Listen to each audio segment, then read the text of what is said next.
Hey everyone, welcome back to my channel.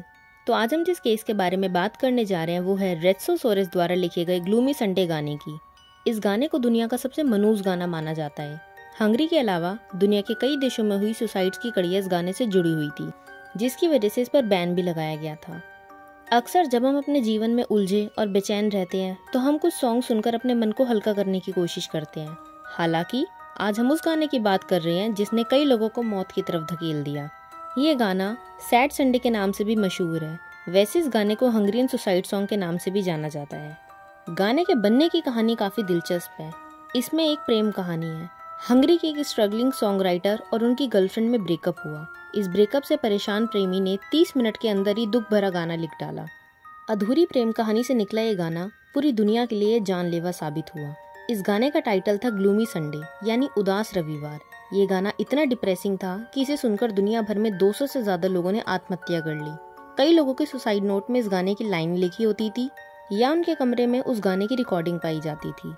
गाना बनाने वाले कलाकार ने खुद का गला बिजली के तार से घोट लिया और जान दे दी।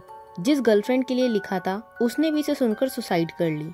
गाने को सुनकर जान देने के मामले बढ़ते देख इस पर बैन लगा दिया गया और पूरे 63 ईयर्स तक ये बैन जारी रहा।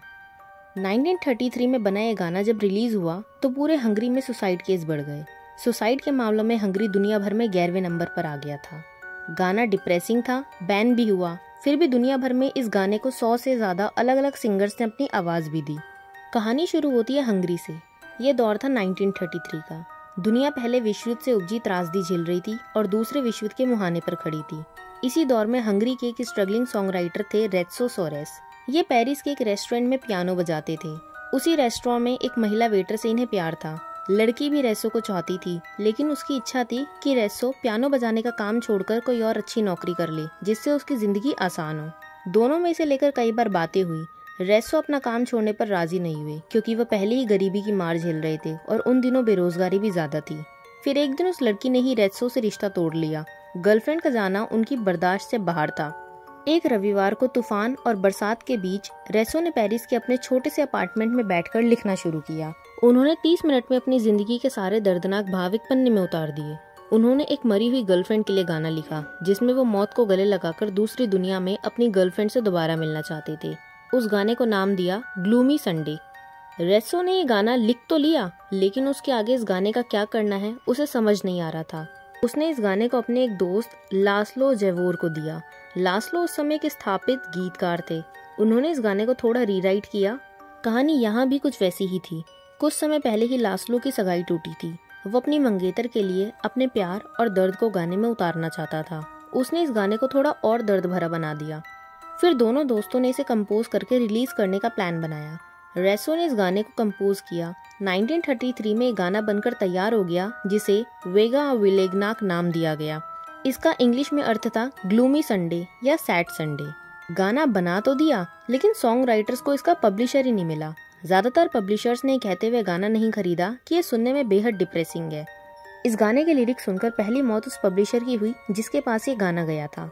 उस पब्लिशर ने गाना खरीदने से तो इनकार कर दिया, हालांकि कुछ समय बाद ही उसने सुसाइड कर ली। वहीं एक पब्लिशर ने कहा, ऐसा नहीं है कि ये गाना बेहद उदासी और निराशा भरा है। मुझे नहीं लगता कि इस तरह का गाना किसी को भी सुनने में अच्छा लगेगा। लंबे संघर्ष के बाद आखिरकार गाने को पब्लिशर मिल गया।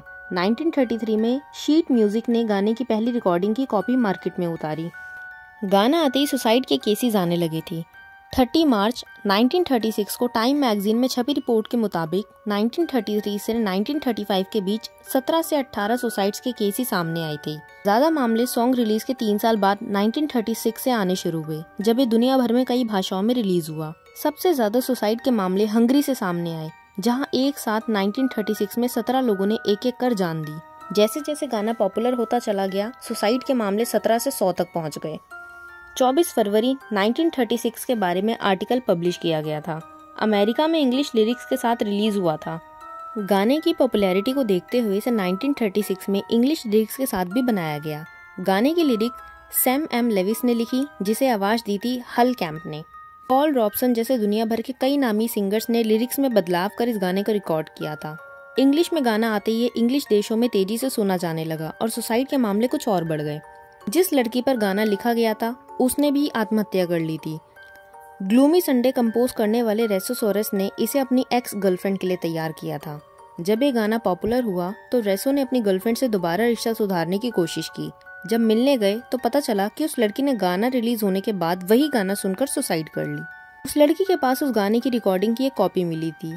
वहीं उसकी बॉडी के पास से बरामद किए गए एक नोट में ग्लूमी संडे गाने की कुछ लाइंस भी लिखी हुई थी। 6 अप्रैल 1936 में न्यूयॉर्क टाइम्स अखबार के 9वें पन्ने में खबर छपी थी कि 13 साल के एक लड़के ने फांसी लगाकर सुसाइड कर ली है, जो अपने तलाकशुदा पिता के साथ रहता था।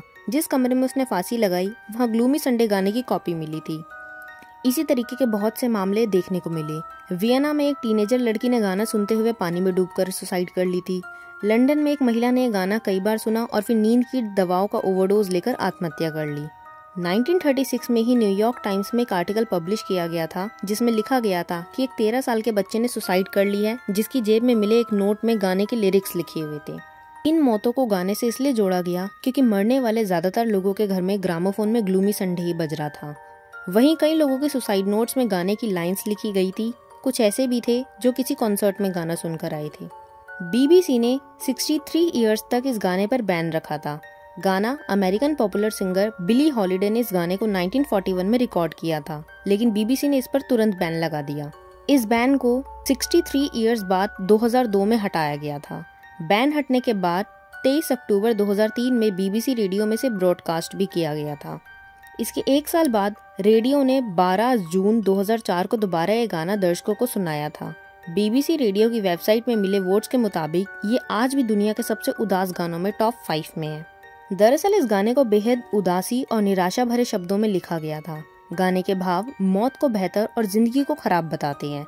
इस पूरे गाने में सिर्फ मरने के बारे में ही लिखा गया है। इसे गाया भी इतने दुख भरे अंदाज में था कि सुनने वाले को जीने से बेहतर मरना लगता था। ये गाना आत्महत्या के लिए उकसाने वाला इसलिए भी रहा क्योंकि 1933 के दौरान दुनिया भर के कई देश बर्बादी की कगार पे थे। जंग का माहौल था।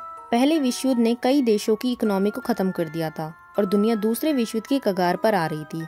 हर तरफ निराशा और डिप्रेशन का ही माहौल था। 1929 से 1939 तक दुनिया भर को ग्रेट डिप्रेशन का सामना करना पड़ा। यूनाइटेड स्टेट के स्टॉक मार्केट क्रैश से कई देश भुखमरी का सामना भी कर रहे थे। कई लोगों की जान जा रही थी और कई लोग अपने देश छोड़ रहे थे और पलायन करते हुए जान गंवा रहे थे।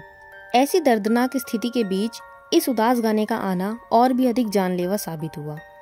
और ऐसे में लोगों को लगता होगा कि शायद ये गाना उनके ही जीवन पर आधारित है, इसलिए शायद लोग सुसाइड कर लेते थे। तो इसी के साथ मिलते हैं एक और नई वीडियो में। तब तक के लिए आप हमें सपोर्ट कीजिए, वीडियो को लाइक करो, कमेंट करो और अगर आप चैनल पर नए हैं तो चैनल को सब्सक्राइब कीजिए।